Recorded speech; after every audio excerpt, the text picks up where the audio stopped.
Class 11 students, welcome back to my YouTube channel. So ये video आप सभी के लिए बहुत ज़्यादा इंपॉर्टेंट होने वाली है।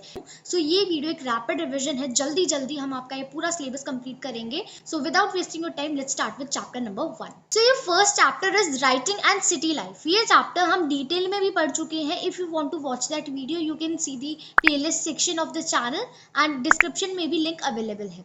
So let's start with this chapter. इस चैप्टर में हम एक मेसोपोटामियन सिविलाइजेशन के बारे में पढ़ने वाले हैं। सो ये मेसोपोटामियन सिविलाइजेशन आज के टाइम पे इराक के अंदर लोकेटेड है।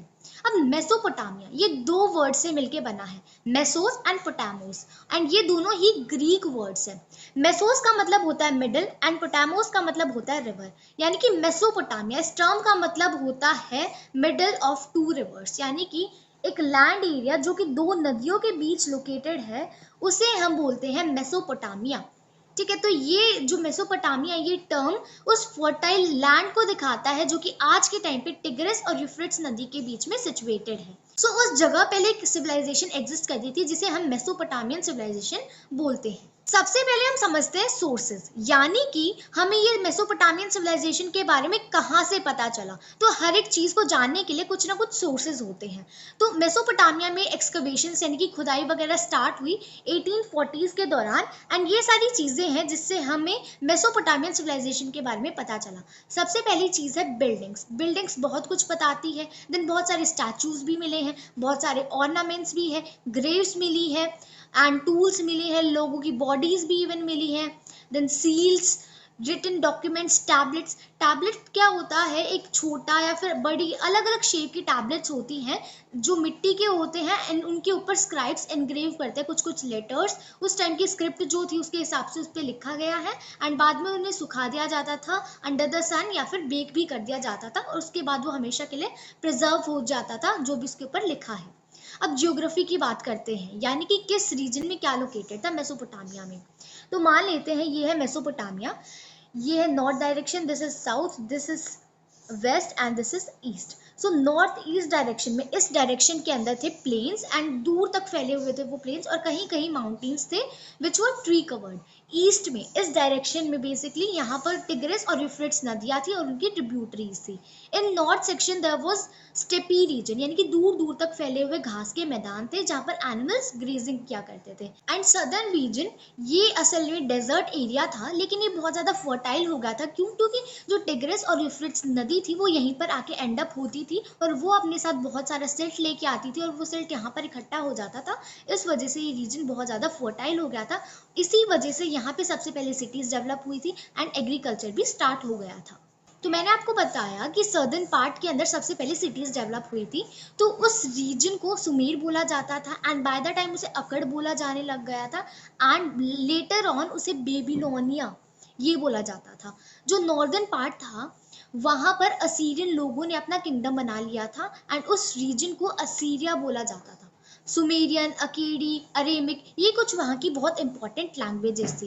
ये जो सिविलाइजेशन थी यहाँ पर सिटीज का डेवलपमेंट स्टार्ट हो गया था। 3000 BC के आसपास उरुक, उर और मारी ये कुछ इंपॉर्टेंट सिटीज बन गई थी। मेसोपोटामिया के नॉर्दर्न रीजन में स्टेपी रीजन था जो कि मैंने आपको बताया था। तो स्टेपी में क्या करते हैं, एनिमल ग्रेजिंग करते हैं, इसी वजह से यहाँ पर एनिमल हर्डिंग ज्यादा प्रेफर की जाती थी रादर देन एग्रीकल्चर।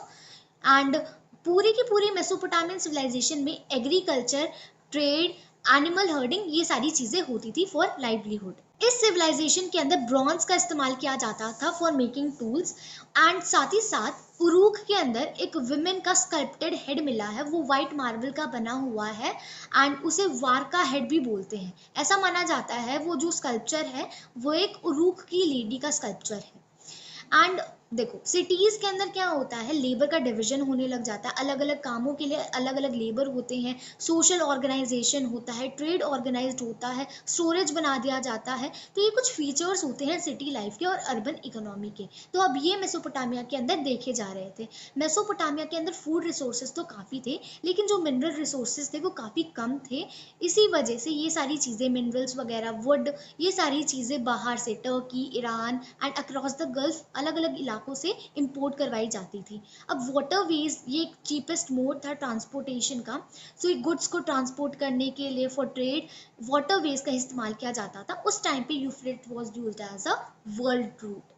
अब मेसोपोटामिया के अंदर राइटिंग कैसे स्टार्ट हुई? देखो, अर्बन इकोनॉमी जब डेवलप होती है तो उसमें रिकॉर्ड्स रखने की बहुत ज़रूरत पड़ती है। कुछ भी हो रहा है, ट्रेड हो रहा है, तो रिकॉर्ड्स रखने पड़ेंगे, कितना सामान आया, कितना सामान गया। तो जब ये नीड उठी कि भाई हमें अब रिकॉर्ड्स बनाने पड़ेंगे, तब राइटिंग आई एग्जिस्टेंस में। सबसे पहले मेसोपोटामियन टैबलेट्स लगभग 3200 BC के आसपास लिखे गए थे। एंड जो स्क्राइब था, यानी कि जो लिखा करता था, वो क्या करता था, एक रीड होती थी, एक we can say stem type होती थी, जिसका आगे का हिस्सा बहुत नुकीला होता था। एंड उसकी मदद से जो गीला क्ले का टैबलेट है, उसके ऊपर साइंस बनाता था, कुछ कुछ लिखता था। बाद में उसे सुखाया जाता था सन के नीचे, एंड इवन कुछ को तो बेक भी किया जाता था। एंड उसके बाद जो भी लिखा है वो हमेशा के लिए प्रिजर्व हो जाता था। मेसोपोटामियंस की स्क्रिप्ट थी दैट वाज क्यूनिफॉर्म। क्यूनिफॉर्म का क्या मतलब होता है, यानी कि नुकीले साइंस होते थे उनके। क्यूनिफॉर्म ये लेटिन वर्ड से डिराइव हुई है, दो लेटिन वर्ड्स, क्यूनिस जिसका मतलब होता है वेज, एंड फॉर्मा मतलब शेप, यानी कि उनकी स्क्रिप्ट क्यूनिफॉर्म थी, वेज शेप थी, नुकीली थी। बहुत कम ही मेसोपोटामियंस लिखना और पढ़ना जानते थे, क्योंकि जो मेसोपोटामियन स्क्रिप्ट थी उसमें बहुत सारे साइंस थे, और वो बहुत बड़े बड़े साइंस होते थे, बहुत कॉम्प्लिकेटेड होते थे। तो that was not easy for everyone to read and write. 1400 BCE से अरेमिक लैंग्वेज भी आ गई थी। ये एक लैंग्वेज है जो कि हेब्रू लैंग्वेज से सिमिलर है, और ये 1000 BC के बाद बहुत ज़्यादा बोली जाने लग गई थी। सो आज भी ये कुछ इराक के पार्ट्स में बोली जाती है। अब सिटीज़ कैसे डेवलप होते हैं? 3 तरीके से सिटीज़ डेवलप होती थी। कुछ सिटीज़ टेम्पल्स के आसपास डेवलप हो जाती थी। कोई एक बहुत फेमस टेम्पल है, वहाँ पे बहुत सारे लोग आते थे उसे विजिट करने के लिए, बहुत सारे श्रद्धालु आते थे, तो बहुत भीड़ आती थी। यहाँ पे धीरे धीरे दुकानें जो है बनने लग जाती हैं, तो ऐसे एक सिटी बन जाती है, तो ऐसी सिटी डेवलप होती है। या फिर कोई सेंटर है ट्रेड का, बहुत सारा ट्रेड होता है, बहुत लोग आते जाते रहते हैं, तो ऐसे सिटी डेवलप हो जाती थी। एंड कुछ सिटी डेवलप होती थी एज इंपीरियल सिटी, जहाँ पर राजा वगैरह रहते हैं। So these were 3 types of cities ऐसे डेवलप होती थी। इनके टेम्पल्स की बात करते हैं।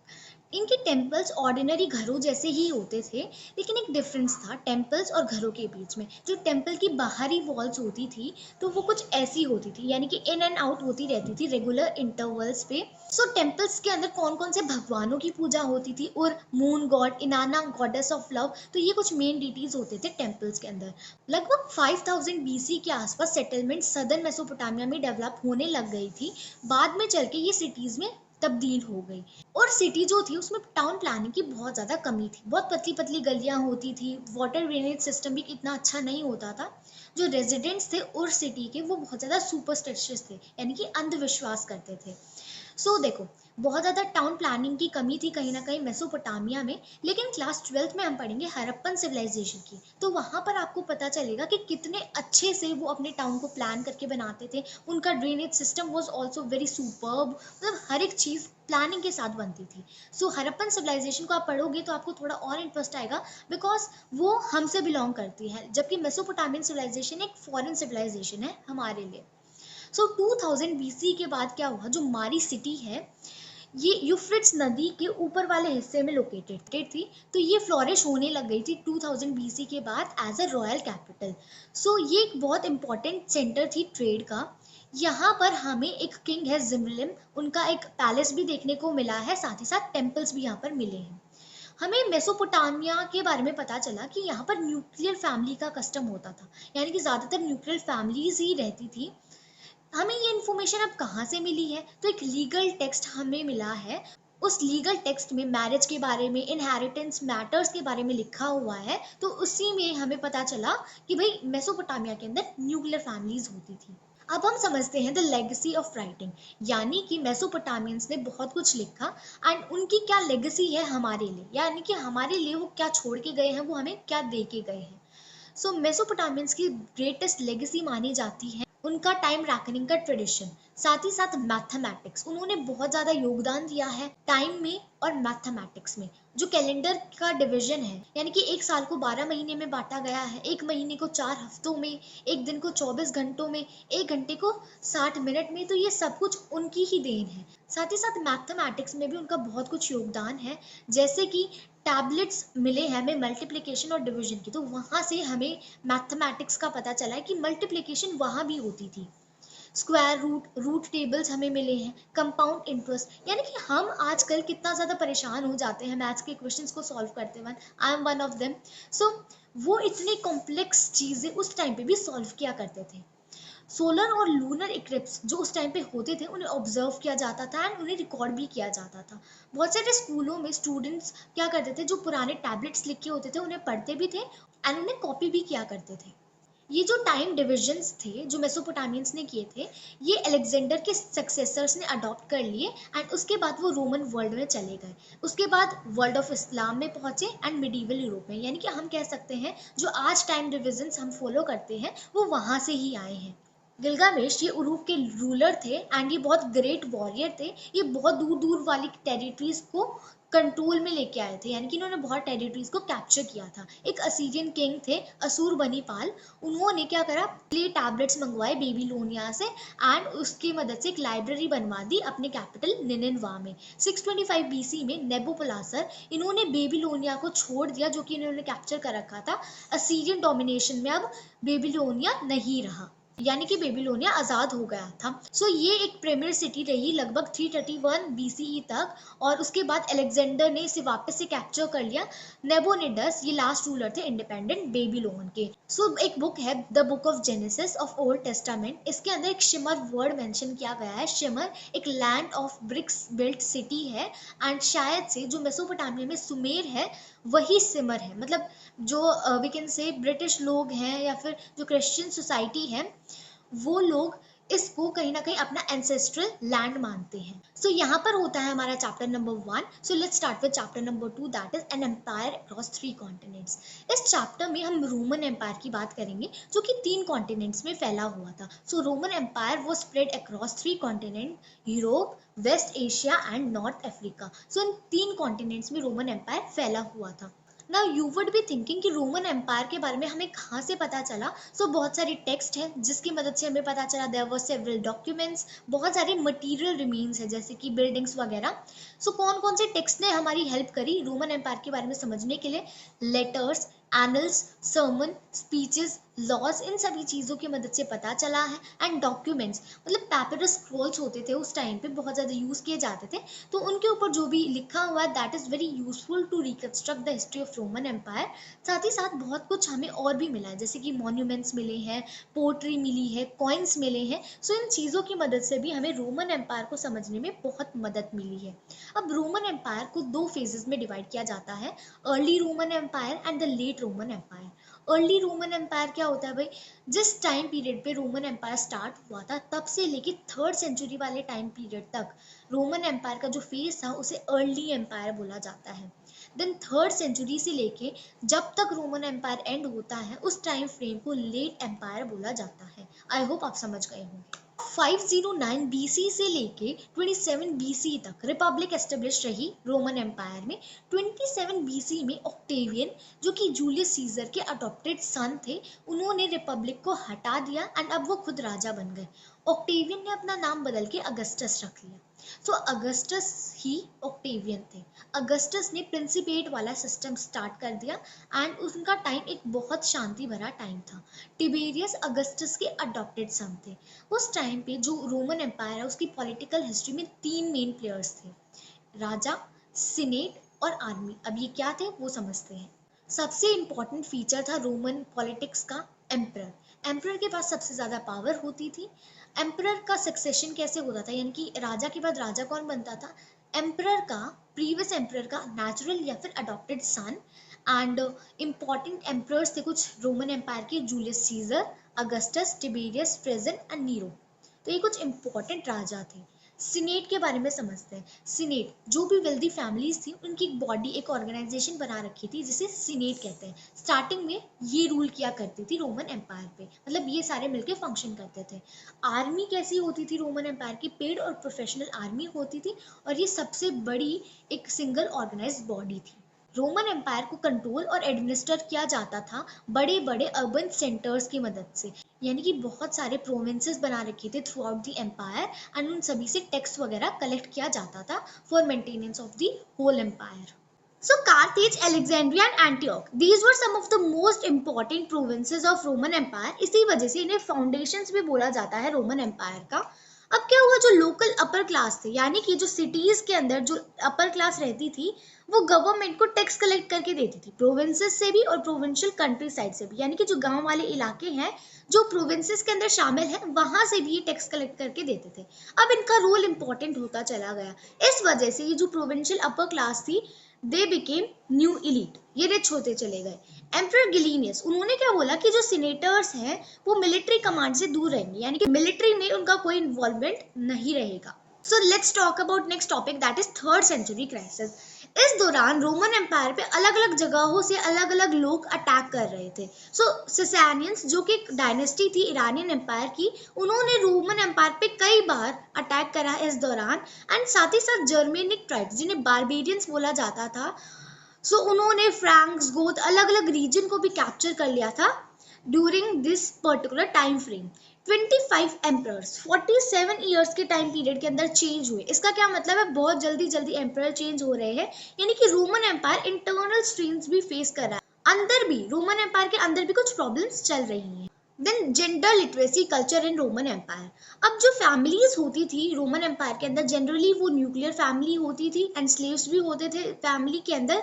अब विमेन के स्टेटस की बात करते हैं।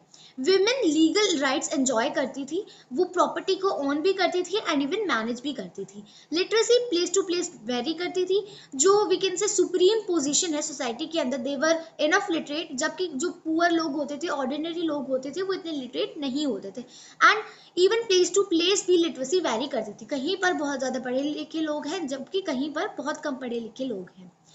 कल्चरल डाइवर्सिटी बहुत ज़्यादा थी रोमन एम्पायर के अंदर, throughout the Roman empire अलग अलग कल्चर्स एग्जिस्ट करते थे। अब बात करें इकोनॉमिक एक्टिविटीज की, तो बहुत अच्छा इकोनॉमिक इंफ्रास्ट्रक्चर था, harbours, mines, quarries, brickyards, olive oil factories, ये सब कुछ दूर दूर तक फैले हुए थे, हर जगह ये चीज़ें अवेलेबल थी। एंड इवन जो फर्टाइल एरियाज है वो भी थे रोमन एम्पायर के अंदर, यानी कि प्रोडक्शन भी बहुत अच्छे से हो पाता था। कमर्शियल और बैंकिंग नेटवर्क्स भी वेल ऑर्गेनाइज थे, यानी कि पैसे का यूज बहुत ज़्यादा होता था। लिक्विड्स को कुछ स्पेशल कंटेनर्स में ट्रांसपोर्ट किया जाता था, जिन्हें एम्फोरे बोलते हैं। एंड स्पेनिश ऑलिव ऑयल को कैरी करने के लिए कुछ कंटेनर्स थे, जिन्हें ब्रिसल 20 बोला जाता था। ये नाम आर्कियोलॉजिस्ट ने दिए हैं। अब वाटर पावर का बहुत ज़्यादा इस्तेमाल किया जाता था हमारे रोमन एम्पायर में, चाहे हम बात करें स्पेनिश गोल्ड या सिल्वर माइंस की, हर जगह ज़्यादातर वाटर पावर का यूज़ होता था। अब हम वर्कर्स की बात करते हैं रोमन एम्पायर में, तो स्लेवरी बहुत ज़्यादा देखी जाती थी रोमन एम्पायर में। इटली में 7.3 मिलियन पॉपुलेशन रहती थी, जिसमें से लगभग 3 मिलियन स्लेव्स थे। स्लेव्स एक इन्वेस्टमेंट होती थी, एक बार इन्वेस्ट कर दो, खरीद लो स्लेव्स को, वो बहुत टाइम तक आपके लिए काम करेंगे। ब्रूटल एटीट्यूड दिखाया जाता था स्लेव्स की तरफ, एंड रूरल इंडेप्टनेस के कारण एक पर्सन स्लेव बनता था। स्लेव ब्रीडिंग भी बहुत ज़्यादा एनकरेज की जाती थी, स्लेव के ऊपर सुपरविजन रखी जाती थी, और ये बहुत इंपॉर्टेंट होता था। क्यों? ऐसा मानते थे लोग, अगर हम उन्हें सुपरवाइज नहीं करेंगे तो वो अच्छे से काम नहीं करेंगे। इवन स्लेव्स को ग्रुप में भी टाई कर दिया जाता था ताकि वो काम करते रहे सब मिलके, एंड उनके ऊपर एक ही पर्सन सुपरवाइज करता था। अब हम बात करेंगे सोशल हियरार्की की। सबसे पहले अर्ली एम्पायर के बारे में देखते हैं। सबसे ऊपर सेनेटर्स होते थे, जो वेल्दी क्लास थी, then equestrians, then respectable middle class, then common people, सबसे नीचे स्लेव्स आते थे।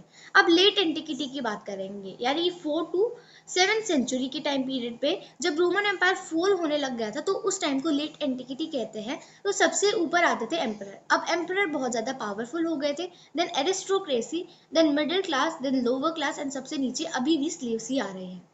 रोमन एम्पायर की ब्यूरोक्रेसी बहुत ज़्यादा पैसे वाली होती थी, लेकिन उतनी ही करप्ट भी होती थी। ये लोग जितना लोगों से वसूली हो सके उतनी वसूली करना चाहते थे। लेट एंटिक्विटी, मैंने जैसा आपको बताया 4 to 7 सेंचुरी का जो टाइम पीरियड है उसे लेट एंटिक्विटी कहते हैं। सबसे पहले हम एम्परर डायोक्लिटियन के बारे में समझेंगे। एम्परर डायोक्लिटियन ने 284 CE to 305 CE तक रूल किया। इन्होंने एम्पायर को कट बैक कर दिया था, यानी कि जो एक्स्ट्रा टेरिटरीज थी उन्हें छोड़ दिया था। रोमन एम्पायर से वो अलग हो गई थी वो टेरिटरीज, और इन्होंने फ्रंटियर्स को फोर्टिफाई करवाया। इन्होंने मिलिट्री और सिविल वर्क्स को अलग अलग रखा, एंड इन्होंने जो मिलिट्री कमांडर्स की पावर है वो इंक्रीज कर दी थी।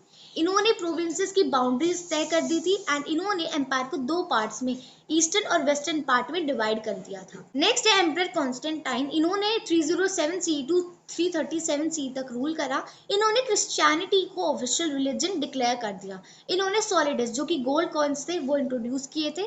इन्होंने सेकेंड कैपिटल फॉर्म किया था एट कॉन्स्टेंटिनोपल। इन्होंने जो लॉन्ग डिस्टेंस ट्रेड था उसे रिवाइव किया और साथ ही साथ इन्वेस्टमेंट करी नई नई टेक्नोलॉजीज में। And now next is emperor Justinian. इन्होंने 527 सीई टू 565 सी तक रूल करा। इनके टाइम पीरियड में बहुत ज़्यादा प्रॉस्पर हो रहा था रोमन एम्पायर, साथ ही साथ जो इंपीरियल एम्बिशन होता है, एक राजा का जो भी एम्बिशन होता है वो सक्सेसफुली पूरा हो रहा था। Now last topic is decline of Roman empire, यानी कि रोमन एम्पायर जो कि इतना शानदार था, इतने दूर दूर इलाकों तक फैला हुआ था, इतना डाइवर्स था, वो कैसे डिक्लाइन हुआ। जो वेस्टर्न रोमन एम्पायर है अब दो हिस्सों में बढ़ चुका था रोमन एम्पायर, एंड जो वेस्टर्न रोमन एम्पायर है ये 4th सेंचुरी में डिक्लाइन होने लग गया था। लेकिन eastern Roman empire this one, ये जो पार्ट था ये 7th सेंचुरी के दौरान डिक्लाइन हुआ। नॉर्दर्न एम्पायर के ऊपर की तरफ जर्मनिक ग्रुप ने अटैक किया था। विशिगोथ, फ्रैंक, लैम्बार्ड, इन्होंने अपने किंगडम बना लिए थे यहाँ पर इस वाले इलाके में रोमन एम्पायर के बाद। अब ईरानियन आर्मी का भी इन्वेजन देखने को मिल रहा था ईस्ट की तरफ से, स्लेव रिवोल्ट देखने को मिल रहे थे। अब स्लेव्स ने भी मना कर दिया था ऐसे काम करने से, इतना ब्रूटल उनके साथ बिहेवियर दिखाया जा रहा था, तो उनका रिवोल्ट भी जायज़ था। और साथ ही साथ एम्परर्स जो इस टाइम पे आए वो भी बहुत ज़्यादा वीक थे, एंड इसी टाइम पे इस्लाम का राइज भी हुआ था। इसी वजह से कहीं ना कहीं रोमन एम्पायर डिक्लाइन होने लग गया था। इस चैप्टर का नाम है नोमैडिक एम्पायर, यानी कि एम्पायर है जो नोमैड लोगों ने क्रिएट करा है, तो उसके बारे में हम पढ़ेंगे। चैप्टर का टाइटल थोड़ा सा कंट्रोवर्शियल सा है। नोमैडिक लोग वो होते हैं जो एक जगह नहीं रहते हैं, जो एक से दूसरी जगह हमेशा ट्रैवल करते रहते हैं, those people are known as nomads. जबकि एम्पायर एक जगह होता है, एक पर्टिकुलर लोकेशन होती है एक एम्पायर की। थोड़ा सा कंट्रोवर्शियल है कि कैसे भाई नोमैडिक लोगों ने एक एम्पायर क्रिएट कर दिया। तो हम बात कर रहे हैं मंगोल्स की, तो उन लोगों ने एक बहुत वास्ट एम्पायर क्रिएट करा था। उसके बारे में हम आपके इस चैप्टर में पढ़ेंगे। सबसे पहले सोर्सेज की बात करते हैं, यानी कि हमें इन नोमैड्स के बारे में कहाँ से पता चला, इस एम्पायर के बारे में कहाँ से पता चला। मंगोल्स खुद इतना कुछ नहीं लिखा करते थे, ठीक है, तो वो हंटिंग गैदरिंग किया करते थे, एक से दूसरी जगह ट्रैवल करते थे, एम्पायर को कंट्रोल कर रहे थे। They were not writing that much. क्या सोर्सेज रहे हैं जिनकी मदद से हमें इस एम्पायर के बारे में पता चला। सबसे पहला सोर्स है हमारा क्रॉनिकल्स, यानी कि जो वास्ट टेक्स्ट लिखा जाता था, उसे क्रॉनिकल कहते हैं। अलग अलग लोगों ने जो टेक्स्ट लिखा था, जो ऑर्डिनरी लोग जो अत्याचार सहन कर रहे थे मंगोल्स का, उनके द्वारा लिखा गया टेक्स्ट, या फिर जिन्होंने मंगोल्स के बारे में सिर्फ सुना था उन्होंने भी कुछ कुछ लिख दिया। All those things are very important to reconstruct nomadic empire. उन नोमैड्स को, उन मंगोल्स को बहुत ज़्यादा अत्याचारी दिखाया गया है, बट वी कैन नॉट से कि ये सारी चीज़ें सच रही होंगी कि they are true to the point, क्योंकि ये जो भी हमें टेक्स्ट मिले हैं, ये जो भी प्रूफ्स मिले हैं, they are not written by them at all. ये दूसरे लोगों ने लिखा है, तो उन्होंने उनकी हार्श साइड ही लिखी होगी, ये पॉसिबल है। इस वजह से we can not go to the point कि हाँ भाई ये चीज़ सच ही रही होगी। देन ट्रैवलर्स, जो अलग अलग ट्रैवलर्स होते थे, जो टेक्स्ट लिखते थे, जिन्होंने मंगोल्स के बारे में सुना देखा उन्हें, तो उनके टेक्स्ट बहुत इंपॉर्टेंट सोर्स है। देन अर्बन लिटरेचर के जो डॉक्यूमेंट होते थे, यानी कि जो अर्बन लाइफ में जो जो ट्रांजैक्शंस होती थी, जो जो चीज़ें होती रहती थी, वो सारे डॉक्यूमेंट्स भी बहुत इंपॉर्टेंट सोर्स है। साथ ही साथ जो अलग अलग भाषाओं में जो टेक्स्ट लिखा गया, जो चाइनीज़ लोगों ने जो टेक्स्ट लिखा है, मंगोलियन जो ये खुद थे उन्होंने जो टेक्स्ट लिखा है, पर्शियन, अरेबिक लैंग्वेजेस के जो टेक्स्ट है, these are very important source to know about them. Nomadic empire, मैंने आपको बताया कि ये टर्म बहुत कॉन्ट्राडिक्टरी है। क्यों भाई? क्योंकि नोमैड वो लोग हैं जो वॉन्डरर्स थे, एक जगह नहीं रहते थे। जो मंगोल्स थे सेंट्रल एशिया के, जिन्होंने ये ट्रांस कॉन्टिनेंटल एम्पायर क्रिएट करा था, तो इन्होंने इतना बड़ा एम्पायर कैसे क्रिएट करा? उनका जो मेथड था गवर्न करने का, कंट्रोल करने का, that was very well maintained. उनकी जो मिलिट्री थी वो बहुत अच्छे से मेंटेन थी, मतलब उनका रूल करने का तरीका वाज वेरी सोफिस्टिकेटेड। इस वजह से वो एक इतना बड़ा एम्पायर क्रिएट कर पाए, वो भी ट्रांस कॉन्टिनेंटल, यानी कि एक से ज़्यादा कॉन्टिनेंट पे फैला हुआ। 13th सेंचुरी के अर्ली डिकेड्स में क्या हुआ, यानी कि शुरुआत में क्या हुआ, जो यूरोपियन और एशियन कॉन्टिनेंट पे जो अलग अलग एम्पायर्स थे, अब उनको डेंजर महसूस होने लग गया। किनसे भाई? सेंट्रल एशिया के स्टेपीज में जो लोग रहते थे, कौन, मंगोल्स, उन लोगों से अब डर लगने लग गया था, बिकॉज धीरे धीरे दे were becoming new political power, वो बहुत ज़्यादा पावरफुल होते जा रहे थे। जंगीज खान, जो बहुत इंपॉर्टेंट नेम है इस पर्टिकुलर चैप्टर में, इन्होंने सभी मंगोल लोगों को यूनाइट किया था, एक कर लिया था, एंड धीरे धीरे अब ये जो है बहुत डेवलप होते जा रहे थे, develop in the political sense, यानी कि पावरफुल होते जा रहे थे। जंगीज खान का पॉलिटिकल विजन सिर्फ यहीं तक नहीं था कि भाई लोगों को यूनाइट करना है, बल्कि बहुत बड़ी चीज वो करना चाह रहे थे, वो एक एम्पायर क्रिएट करने वाले थे, एंड वो आगे चल के हुआ भी। लेकिन मंगोल स्टेपी रीजन में रहते थे। स्टेपी रीजन यानी कि जहाँ पर दूर दूर तक घास के मैदान है, तो वहां पर जो मेन चीजें हैं, जो मेन रिसोर्सेज हैं, उनकी कमी होती है। तो ये जो नोमैड्स थे सेंट्रल एशिया के, ये चाइना जाते थे, उन लोगों के साथ ट्रेड करते थे और अपने गुड्स एक्सचेंज करते थे, जैसे कि फर वगैरह, जो भी चीज़ यहाँ पर अवेलेबल है वो उनको ऑफर करते थे, और जो उनके पास है वो ऐसे ट्रेड किया करते थे। वो चाइनीज लोगों को अपने हंटेड प्रे देते थे, घोड़े देते थे, फर देते थे, एंड बदले में एग्रीकल्चरल प्रोड्यूस, आयरन टूल्स, ये सारी चीज़ें एक्सचेंज किया करते थे। तो ऐसे ट्रेड होता था उन लोगों के बीच। तो मैंने आपको अभी अभी बताया कि मंगोल लोगों को बहुत ज़्यादा अत्याचारी बोला जाता है, बारबेरियन बोला जाता है। बारबेरियन का मतलब यही है, अनसिविलाइज्ड टाइप। सो ये जो टर्म है, असलियत में ये टर्म एक ग्रीक वर्ड बारबरोस से ड्राइव हुई है, जिसका मतलब होता है नॉन ग्रीक, यानी कि जो लोग ग्रीक नहीं हुआ करते थे उन्हें बोला जाता था बारबरोस, और उसी से ये टर्म बनी थी बारबेरियन।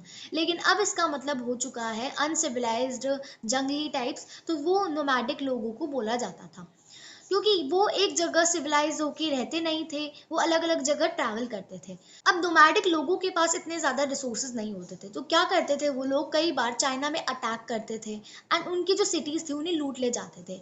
जो चाइनीज़ एम्परर थे, उन्होंने इसी डर के वजह से जो ग्रेट वॉर ऑफ चाइना है, जो आज के टाइम पे इतनी फेमस है, वो बनवाई थी, ताकि वो उनके अटैक से बच सके, ताकि वो लोग पार करके अपने इस एरिया को यहाँ पर नहीं आ सके, बीच में वॉल आ जाएगी। सो इसी वजह से ग्रेट वॉल ऑफ चाइना है, ये बनवाई गई थी। जंगीज खान, इनका शुरुआती नाम ये नहीं था, इनको पहले तेमुजिन बोला जाता था, लेकिन 1206 में उन्होंने जो रूलर्स थे वहाँ के, उन्हें हरा दिया था, और वो बहुत इन्फ्लुएंशियल पर्सन बन गए थे स्टेपी रीजन के, यानी कि स्टेपी रीजन में जो भी लोग थे पावरफुल, उन्हें हरा दिया था, तब जाके उनका नाम जंगीज खान पड़ा था। 1206 में क्या हुआ, एक काउंसिल हुई थी कुरुलताई की, सारे जो चीफटेन्स वगैरह होते हैं उनकी, और उनका नाम समुद्री खान या फिर जंगीज खान, सॉवरन रूलर, ये रख दिया गया था। तो ये सब कुछ उस काउंसिल में हुआ था और उन्हें चीफ घोषित कर दिया था। अब हम उनकी मिलिट्री अचीवमेंट्स की बात करेंगे, यानी कि मिलिट्री कैसी होती थी। तो जंगीज खान की जो मिलिट्री थी, दैट वाज वेल मेंटेन, हर एक चीज़ बहुत अच्छे से मेंटेन थी, सब कुछ अच्छे से सब लोगों को आता था। अब वो लोग हंटर गैदरर्स थे, तो उन्हें बहुत सारे स्किल्स बहुत अच्छे तरीके से आते थे, तो इसी वजह से उनकी जो कैवलरी थी वो बहुत ज़्यादा स्किल्ड थी। आर्चरी स्किल्स बहुत ज़्यादा कमाल के देखने को मिलते थे। उनकी आर्मी के अंदर बहुत स्ट्रॉन्ग और डिसिप्लिन्ड मिलिट्री पावर थी।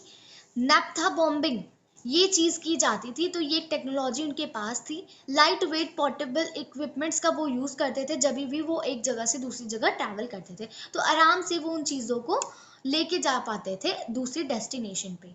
अब जंगीज खान जब पावरफुल हो गए, जब वो चीफ बन गए, तो उन्होंने आर्मी जब बनाई तो उसे दोबारा से ऑर्गेनाइज कर दिया था, रीऑर्गेनाइज कर दिया था।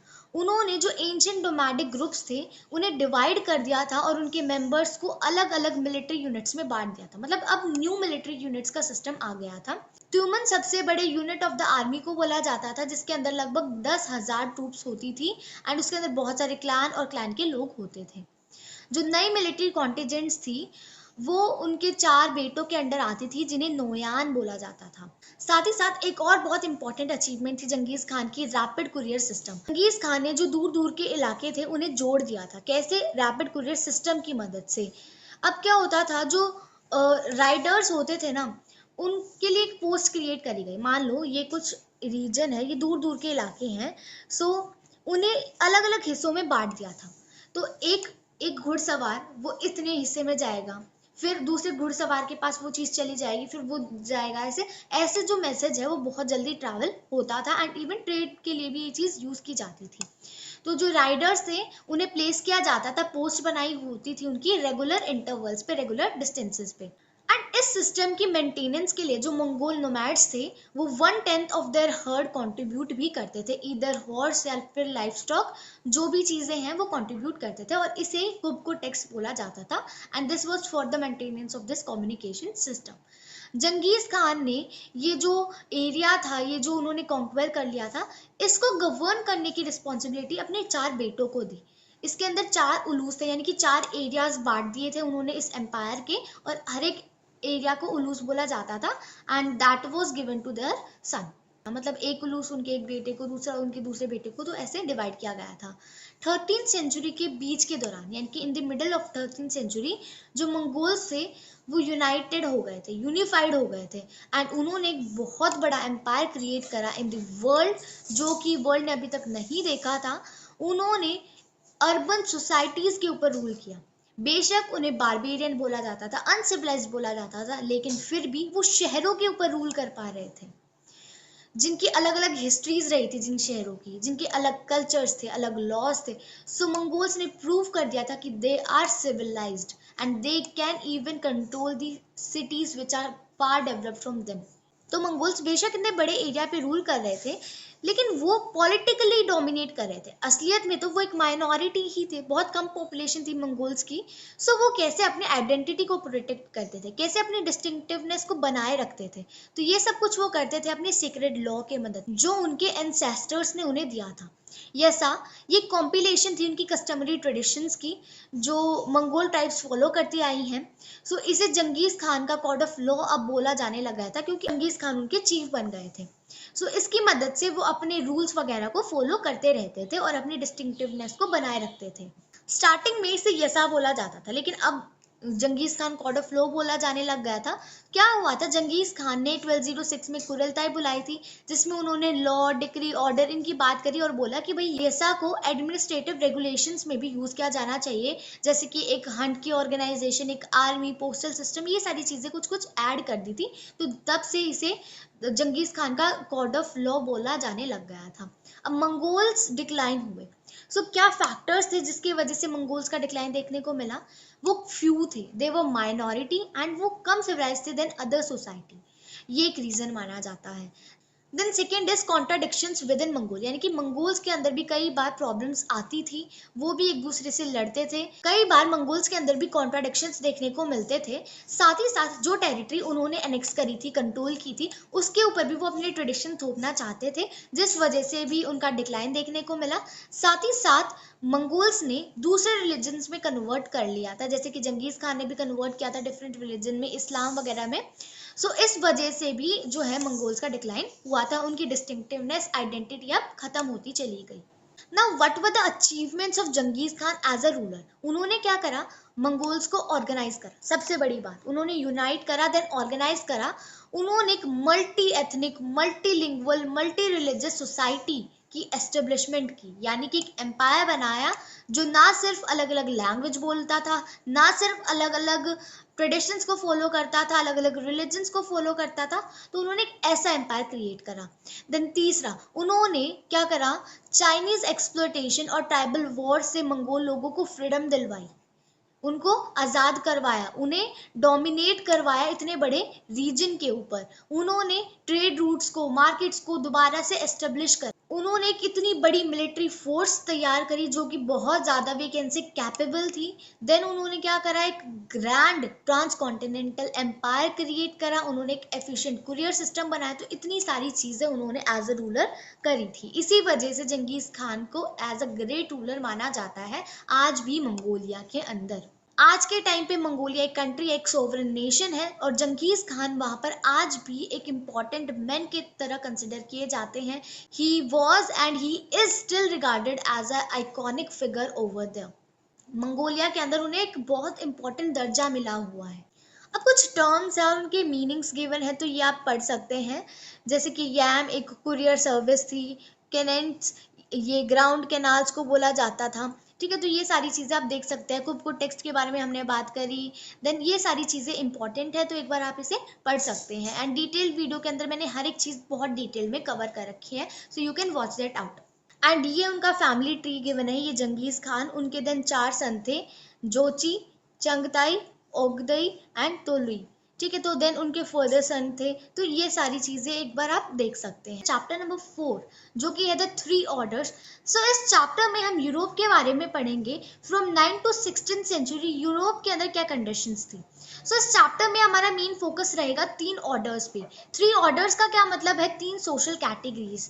उस टाइम पे यूरोप 3 सोशल कैटेगरीज में डिवाइडेड था। The first one was clergy यानी कि चर्च के लोग, सेकंड नोबिलिटी यानी कि सारे wealthy people, and third category was pageants यानी कि जो लोग खेतों में काम किया करते थे। सो इन तीनों कैटेगरीज के बारे में पढ़ेंगे। सबसे पहले मैं हर एक चैप्टर की शुरुआत करती हूँ सोर्सेज के साथ, तो चलिए सोर्सेज को समझते हैं। सो देखो, यूरोपियन हिस्ट्री को समझने के लिए there were various sources around us. सबसे पहले डॉक्यूमेंट्स, बहुत सारे डॉक्यूमेंट्स मिले हैं हिस्टोरियंस को जिनको स्टडी किया गया है, जैसे कि जो उस टाइम पे लैंड ओनरशिप की जो डिटेल्स होती थी, जो रिकॉर्ड्स होते थे, उन्हें स्टडी किया गया। लीगल केसेस को समझा गया उस टाइम पे जो डॉक्यूमेंट्स मिले। देन चर्च उस टाइम पे बर्थ्स, मैरिजेस, डेथ, इन सभी का एक रिकॉर्ड रखती थी, तो उसको देखा गया। एंड साथ ही साथ चर्चेस के अंदर इंस्क्रिप्शंस वगैरह मिली है जिसके अंदर इंफॉर्मेशन होती थी ट्रेडर एसोसिएशन की, सॉन्ग्स होते थे, स्टोरीज होती थी, फेस्टिवल्स, कम्युनिटी एक्टिविटीज, इन सभी चीज़ों के बारे में लिखा होता था। So these are some of the sources जिसकी मदद से हम आपके इस चैप्टर को रिकंस्ट्रक्ट कर पाए हैं, यूरोपियन हिस्ट्री को समझ पाए हैं। Now, एक और टर्म है feudalism. This is also a very important term according to this chapter. Feudalism एक एग्रीकल्चरल प्रोडक्शन का रिलेशनशिप होता है लॉर्ड और पेजेंट्स के बीच में। क्या होता है, पेजेंट्स लॉर्ड के जमीन पर काम करते हैं, सर्विस देते हैं, और बदले में लॉर्ड उन्हें मिलिट्री प्रोटेक्शन प्रोवाइड करता है। तो ये रिलेशनशिप होता है लॉर्ड और पेजेंट के बीच में, तो इसी को फ्यूडलिज्म बोलते हैं। तो इस टर्म के बारे में और समझेंगे। दरअसल फ्यूडलिज्म एक जर्मन वर्ड से डिराइव हुआ, दैट इज फ्यूड, फ्यूड से, जिसका मतलब होता है अ पीस ऑफ लैंड, एक लैंड का टुकड़ा। तो ये एक लैंड के ऊपर बेस्ड एक रिलेशनशिप होता है लॉर्ड और पेजेंट के बीच में। देखो, लॉर्ड के लैंड पे ही तो काम करते हैं पेजेंट्स, और बदले में लॉर्ड उन्हें कुछ सर्विसेज प्रोवाइड कर देते हैं। देन मार्क ब्लॉक, ये एक बहुत पुराने स्कॉलर है जिन्होंने फ्यूडलिज्म का कंसेप्ट दिया था, एंड इन्होंने ज्योग्राफी की इंपॉर्टेंस पे बहुत स्ट्रेस किया था। भाई, ह्यूमन हिस्ट्री को जानने के लिए, समझने के लिए ज्योग्राफी की एक बहुत बड़ी अहमियत है, यानी कि हर एक जगह एक रेलेवेंस रखती है ह्यूमन हिस्ट्री के रिगार्डिंग, उन्होंने ऐसा बोला। साथ ही साथ वो ये भी कहते थे कि भाई कलेक्टिव बिहेवियर बहुत इंपॉर्टेंट चीज होती है। ग्रुप्स ऑफ पीपल को देखना चाहिए कि वो कैसे बिहेव कर रहे हैं अकॉर्डिंग टू द रिक्वायरमेंट्स। ठीक है, तो ये एक इंपॉर्टेंट चीज है, तो इन चीजों पे उन्होंने एम्फसाइज किया था। सो मार्क ब्लॉक कौन थे, ये फ्यूडलिज्म के इंट्रोड्यूसर थे, हम कह सकते हैं। सो अब आता है important part, division in the French society. तो उस टाइम पे जो फ्रेंच सोसाइटी थी, it was divided into 3 orders, 3 social categories. सबसे पहला था क्लर्जी, जो भी लोग चर्च से बिलोंग करते थे, those were known as clergy. So ये क्रिश्चियन सोसाइटी को गाइड करते थे, they were giving sermons in church, मतलब ज्ञान वगैरह दिया करते थे ये चर्च में। साथ ही साथ क्लर्जी वाली कैटेगरीज में भी डिवीजन थी, यानी कि कुछ लोग बहुत ज्यादा रिच थे, कुछ थोड़े से पुअर थे। सो मोंक्स जो थे, मोंक्स यानी कि साधु संत वगैरह टाइप्स, सो ये कुछ रूल्स सेट करे गए थे, तो उन्हें फॉलो किया करते थे। ये लोग जो है रिलीजियस कम्युनिटीज में, ग्रुप्स वगैरह में रहा करते थे। ये ह्यूमन हैबिटेशन से, सिटीज से, टाउन से, इनसे दूर रहा करते थे, एबेज और मोनेस्ट्रीज में, मतलब एक आइसोलेटेड सी जगह पे ये एबेज और मोनेस्ट्रीज में रहा करते थे। सेकेंड सोशल कैटेगरी है हमारी नोबिलिटी। नोबिलिटी यानी कि रिच लोग, तो इनका पूरी तरीके से कंट्रोल होता था प्रॉपर्टी के ऊपर। इनके पास इनकी खुद की ट्रूप होती थी, आर्मी होती थी, मिलिट्री होती थी, एंड जो कोर्ट्स ऑफ जस्टिस होते थे जहां पर लोगों को न्याय दिया जाता था, तो वो भी इनके ही अंडर आते थे। एंड इनका खुद का कॉइनेज होता था, यानी कि इनके खुद के सिक्के होते थे। देन इनके अंदर नाइट्स भी होते थे, यानी कि जो घुड़सवार वगैरह है जो इन्हें प्रोटेक्शन देते हैं, सो वो कह सकते हैं वो नाइट्स हुआ करते थे। सो अब धीरे धीरे मिलिट्री की जब जरूरत पड़ी तो नाइट्स वगैरह का डेवलपमेंट हुआ। थर्ड सोशल कैटेगरी है पेजेंट्स। अब पेजेंट भी 2 तरीके के होते हैं, free peasant and unfree peasant. Free peasant वो होते हैं जो फ्री होते हैं, मतलब एज अ टेनेंट काम करेंगे, लॉर्ड की जमीन पे काम करेंगे, देन घर चले जाएंगे अपनी जो सैलरी है वो लेके। जबकि अनफ्री पेजेंट वो हैं जिनके पास कोई फ्रीडम नहीं है, वो लॉर्ड के लिए काम करते ही रहेंगे, लॉर्ड की एस्टेट पे। अब हम बात करेंगे कुछ टैक्स की, जैसे कि टेल। ये एक टैक्स होता था जो पेजेंट्स को पे करना होता था राजा को। ठीक है, तो क्लर्जी और nobility they were exempted from it, यानी कि उनको ये टैक्स पे नहीं करना होता था। टेल याद रखना है। लेबर रेंट, यानी कि जो पेजेंट फैमिलीज होती थी उन्हें लॉर्ड के एस्टेट पे जाके कुछ दिनों के लिए काम करना होता था, तो that is known as labour rent. जो पेजेंट फैमिलीज होती थी उन्हें 3 दिन या फिर उससे ज्यादा दिन एक हफ्ते में काम करना होता था लॉर्ड की एस्टेट पे एज अ लेबर रेंट। अब एग्रीकल्चर का एक्सपेंशन हो गया। एग्रीकल्चर के एक्सपेंशन से क्या हुआ, पॉपुलेशन भी इंक्रीज हो गई, क्योंकि अब वही प्रोडक्शन ज्यादा लोगों की जरूरतों को फुलफिल कर पा रहा था। ठीक है, तो इससे एक्सपेंशन हुआ ट्रेड में भी, यूरोप में ट्रेड भी बढ़ा अब। सो इससे एक नए ऑर्डर का जन्म होता है, that is town and towns people. So ये फोर्थ सोशल कैटेगरी थी, टाउन और उसके लोग। अब टाउन में लोग बहुत ज्यादा शिफ्ट कर रहे थे। क्यों भाई? क्योंकि टाउन में बहुत सारे एडवांटेजेस थे पेजेंट्स वगैरह के लिए, इस क्लास के लिए। अब इस टाइम पे बहुत सारे लोग टाउन्स की तरफ शिफ्ट करते हैं, इस वजह से ये जो फोर्थ कैटेगरी है, फोर्थ ऑर्डर है, इसका जन्म होता है। अब टाउन में क्यों लोग शिफ्ट कर रहे थे? क्योंकि वहां पर बहुत ज्यादा फ्रीडम मिलती थी लोगों को। टाउन्स में लोगों को काम नहीं करना पड़ता था लोड के लिए, सर्विस नहीं देनी होती थी, बल्कि वो टैक्स दे सकते थे। अब ये तो बहुत अच्छा हो जाता है भाई, सीधे से पैसे कट रहे हैं, हमें सर्विस जाके देनी नहीं पड़ रही, हमारा टाइम भी बच रहा है और हम कहीं अपने टाइम को इन्वेस्ट करके थोड़ा सा पैसा इकट्ठा करके दे रहे हैं। तो ये एक अच्छा हो गया। साथ ही साथ लॉर्ड का कंट्रोल जो है ना वो वीक हो जाता है, इतनी हार्शनेस नहीं देखने को मिलती टाउन वगैरह में। सो इस वजह से भी लोग इस टाइम पे बहुत ज्यादा टाउन की तरफ शिफ्ट कर रहे थे। इससे कहीं ना कहीं जो फ्यूडलिज्म है, जो रिलेशन है पेजेंट्स और लॉर्ड के बीच में, वो वीक होता चला गया। अब 11वीं सेंचुरी में बहुत सारे टेक्नोलॉजिकल चेंजेस भी आ गए थे। इस टाइम पे आयरन टिप्ड प्लो का इस्तेमाल करना शुरू कर दिया गया था। अब शोल्डर हार्नेस भी यूज किया जा रहा था, इससे एनिमल पावर भी इम्प्रूव हो गई थी। हॉर्सेस के लिए जो आयरन हॉर्स शूज हैं वो यूज करे जा रहे थे, एंड विंड और वाटर एनर्जी का भी यूज हो गया था अब एग्रीकल्चर में। सो ये सारी चीजें होने लग गई थी। वी कैन से दैट इस टाइम पे एग्रीकल्चर सेक्टर वाज रेवोल्यूशनाइज्ड, एंड लोग जो है 2 फील्ड सिस्टम से 3 फील्ड सिस्टम पे अब शिफ्ट कर रहे थे। पहले क्या होता था, 2 ही क्रॉप रोटेशन वगैरह होती थी, लेकिन अब 3 होने लग गई थी। सो यहाँ पर हम देख पा रहे हैं कि डेवलपमेंट होने लग गई। लेकिन 14th सेंचुरी में क्राइसिस होता है, जिसकी वजह से जो यूरोप का इकोनॉमिक एक्सपेंशन है वो स्लो डाउन हो जाता है, नीचे गिरने लग जाता है। सो क्या रीजंस थे वो समझते हैं। सबसे पहला क्या हुआ, इस क्राइसिस के दौरान जो सीजन होता था क्रॉप ग्रोइंग का, अब वो छोटा हो गया। अब 1 महीना कम मिलता था लोगों को क्रॉप ग्रो करने के लिए। सो इससे बहुत दिक्कत हुई। सेकेंडली, इस टाइम पे बहुत ज्यादा फ्लो यूज हो चुका था, तो इससे जो सॉइल है वो कंप्लीटली एग्जॉस्ट हो चुकी थी। थर्ड, एकदम से पॉपुलेशन ग्रोथ हो गया था, इसके वजह से जो रिसोर्सेज हैं उनकी बहुत कमी हो गई थी, उनके ऊपर बहुत ज्यादा प्रेशर आ रहा था। फोर्थ थिंग, इस टाइम पे ऑस्ट्रिया और जो सर्बिया की जो माइंस है वहां पर सिल्वर की शॉर्टेज हो गई थी। इसके वजह से मेटल मनी की स्कार्सिटी हो गई, कमी हो गई, और इससे ट्रेड पे भी बहुत ज्यादा फर्क पड़ा, उस पर बहुत नुकसान हुआ। एंड इस टाइम पे एपिडेमिक्स भी बहुत ज्यादा देखने को मिल रहे थे। अब हम बात करेंगे पॉलिटिकल चेंजेस की। अभी तक क्या होता था कि एब्सोल्यूट रूलर्स होते थे, यानी कि कंप्लीटली रूलर का ही हर चीज पे दबदबा होता था, सोल कंट्रोल रूलर का होता था हर एक चीज के ऊपर, रूलर डोमिनेट करता था। एंड स्टैंडिंग आर्मीज होती थी, परमानेंट ब्यूरोक्रेसी होती थी, नेशनल टैक्सेशन होता था, यानी कि पूरे देश के ऊपर हर जगह टैक्स लगाया जाता था। लेकिन अब नई रिजीम आ गई थी जो कि पुरानी वाली रिजीम से बहुत अलग थी। पहले किंग बिल्कुल टॉप मोस्ट लेवल पे होता था, लेकिन अब ऐसा नहीं रहा। अब किंग टॉप मोस्ट लेवल पे, एपेक्स पे नहीं रहा। सबसे ऊपर पहले किंग होता था, लेकिन अब ऐसा नहीं होता था, किंग बीच में आ गया था, किंग की पावर कम हो गई थी। तो इस टाइम पे डिक्लाइन देखने को मिला किंग की पावर में। एंड साथ ही साथ जो क्राइसिस है उसके वजह से एग्रीकल्चर के ऊपर भी बहुत ज्यादा फर्क पड़ा, क्योंकि जो ग्रोइंग पीरियड है वो ही कम हो गया है। ठीक है, तो ये सारी चीजें इस टाइम पे देखने को मिली। सो चैप्टर का नाम है चेंजिंग कल्चरल ट्रेडिशन। इस नाम से आप क्या समझ पा रहे हैं कि हम एक ऐसे टाइम को पढ़ेंगे जब कल्चर्स ट्रेडिशंस चेंज हो रहे हैं। तो हम यूरोप की बात करेंगे, 14 to 16 सेंचुरी, बहुत सारे चेंजेस आ रहे थे यूरोप के अंदर। इस टाइम पीरियड को रेनेसा कहते हैं, तो इस टर्म को हम अच्छे से इस चैप्टर में समझेंगे। सो let's start with this chapter. So Renaissance का क्या मतलब होता है, रीबर्थ, यानी कि एक ऐसा टाइम पीरियड जब हर तरीके से चेंजेस आ रहे थे, हर तरीके से डेवलपमेंट हो रही थी अर्बन कल्चर्स की। अब इस टाइम पे नए नए कल्चर्स ट्रेडिशंस आ रहे थे। अब लोग चर्च को क्वेश्चन करने लग गए थे। चर्च का पहले दबदबा होता था पूरे यूरोप के अंदर, जो चर्च बोलता था वही लोग फॉलो करते थे, मानते थे, एक्स्ट्रा टैक्स पे करते थे चर्च को। अब ये सारी चीज़ें खत्म हो रही थी, लेकिन एडवांसमेंट की तरफ अब यूरोप बढ़ रहा था, रिवाइवल हो रहा था यूरोप का। तो उसी चीज़ को रेनेसा कहते हैं, रीबर्थ। 14 to 16 सेंचुरी के दौरान अर्बन कल्चर्स की डेवलपमेंट होने लग गई थी यूरोप के अंदर।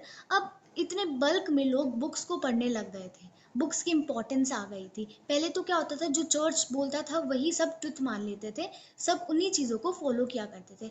लेकिन अब बुक्स की इम्पोर्टेंस बढ़ती जा रही थी। पहली बार ऐसा इटली में हुआ था कि अब ह्यूमैनिस्टिक सब्जेक्ट्स जैसे कि history, philosophy, ethics, poetry, grammar, ये सारी चीज़ें इंट्रोड्यूस की गई थी। इससे पहले ये चीज़ें इटली के अंदर नहीं होती थी। अब लोग स्पीकिंग एटिकेट्स के ऊपर, क्लोथ्स के ऊपर, मेंटल एफिशिएंसी के ऊपर, इन सभी चीज़ों के ऊपर फोकस करने लग गए थे, इन सभी चीज़ों की इम्पोर्टेंस को समझने लग गए थे। ये वही टाइम था जब नए इन्वेंशंस होने लग गए थे साइंटिस्ट के द्वारा। अब बहुत सारे फेमस आर्ट वर्क्स करते थे आर्टिस्ट, साइंटिस्ट, इन सभी चीज़ों की इम्पोर्टेंस बढ़ती जा रही थी। जो मिडिल क्लास की जो थिंकिंग होती थी चर्च के बारे में, अब वो बदलती जा रही थी। पहले वो उसे बहुत इंपॉर्टेंट दर्जा देते थे, सारी चीज़ों में डोमिनेट करता था चर्च, लेकिन अब ऐसा नहीं था। अब विमेन लिबरलिज्म के ऊपर, राइट टू प्रॉपर्टी के ऊपर, इन चीज़ों के ऊपर एम्फोसिस होता जा रहा था। विमेन को भी इक्वालिटी मिलनी चाहिए हर एक चीज़ के अंदर, ये सारी चीज़ें जो है फॉलो करनी शुरू कर दी गई थी। ह्यूमैनिस्टिक आइडियोलॉजी के अकॉर्डिंगली मिडिल एज में जो थिंकिंग होती थी लोगों की, वो कम्प्लीटली चर्च कंट्रोल करता था। चर्च जो बोलता था वही होता था। चर्च लेटर्स लिखवाता था, कन्फेशन लेटर्स जिन्हें बोला जाता था। चर्च को टैक्स पे करना होता था एंड ऐसा बोला जाता था कि ये भगवान के लिए। तो वो सारी चीज़ें चर्च कंट्रोल करता था, हर एक तरीके से चर्च का कंट्रोल होता था लोगों के ऊपर, जिसकी वजह से नॉलेज का लॉस होता था ग्रीक और रोमन लोगों के अंदर। ब्रूसेल एंड्रेस वेसेलियस, ये एक प्रोफेसर थे ह्यूमन एनाटोमी के इन पेडुआ यूनिवर्सिटी। ये पहले पर्सन थे जिन्होंने माइक्रो एक्सपेरिमेंट करने शुरू कर दिए थे ह्यूमन की बॉडी के ऊपर। प्लेटो को एफ्लातून बोला जाता था, एरिस्टोटल को अरस्तून बोला जाता था इन अरेबिक लैंग्वेज, यानी कि दूसरे अरेबिक लैंग्वेज वगैरह में इन चीज़ों में भी अब इन लोगों की इंपॉर्टेंस देखने को मिलती थी। ह्यूमनिस्ट लोग मानते थे कि जो मैन है वो गॉड की क्रिएशन है, यानी कि भगवान ने ही मैन को बनाया है। लेकिन वो लोग ये भी कहते थे कि बेशक भगवान ने हमें बनाया है, लेकिन हर एक पर्सन को कंप्लीट फ्रीडम है अपनी लाइफ जीने के लिए, यानी कि हम जैसे अपनी लाइफ जीना चाहते हैं हम जी सकते हैं, जो भी हमारे गोल्स हैं हम उन्हें अचीव कर सकते हैं। तो कैसे हमारी लाइफ हमें जीनी है वो हमारे ऊपर निर्भर करता है।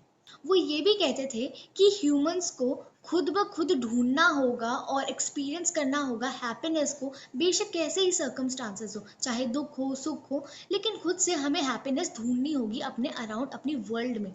कॉपरनिकस मार्टिन लूथर के कंटेम्प्रेरी थे, यानी कि मार्टिन लूथर के टाइम के पर्सन थे कॉपरनिकस।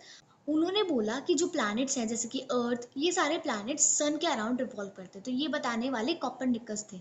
लियोनार्डो द विंसी, इनके बारे में सब जानते हैं, ये एक बहुत फेमस आर्टिस्ट थे जिनका इंटरेस्ट वेरी करता था, botany, anatomy to mathematics and art, हर चीज़ में इनका इंटरेस्ट होता था।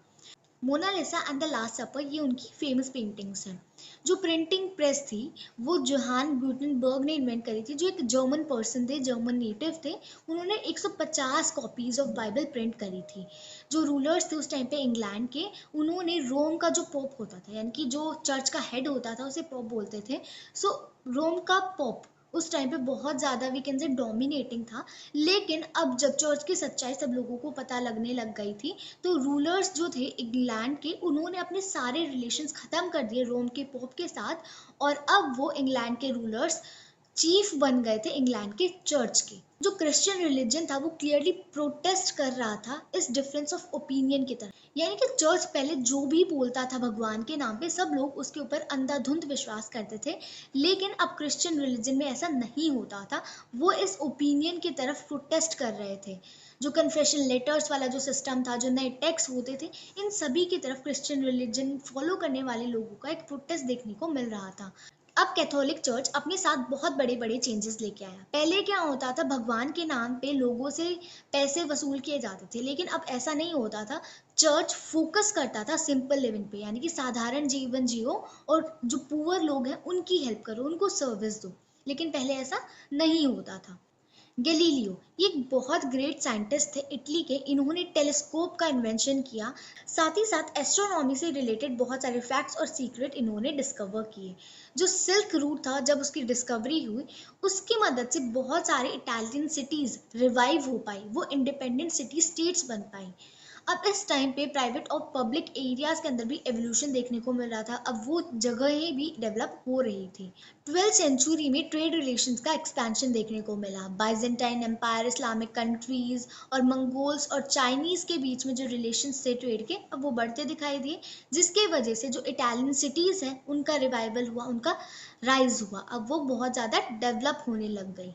स्पेन के अंदर 1540 इस टाइम पीरियड में एक सोसाइटी ऑफ जीसस, एक ऑर्गेनाइजेशन बनाई गई थी इग्नेस लोयोला पीपल के द्वारा, ताकि वो इन प्रोटेस्टेंट्स के खिलाफ लड़ सके। सो यहाँ पर होता है आपका ये चैप्टर खत्म। आई होप आपको ये चैप्टर बहुत अच्छे से समझ में आया होगा। कोई भी डाउट है you can comment me down in the comment section. ये एक रैपिड रिविजन थी, मैंने जल्दी जल्दी हर एक चीज कवर करी है। सो अगर आपको हर एक चीज बहुत डिटेल में समझनी है, कोई भी चीज आप नहीं छोड़ना चाहते हो, so you can refer to the detailed explanation video, वो भी इस चैनल पे अवेलेबल है, डिस्क्रिप्शन में लिंक गिवन है।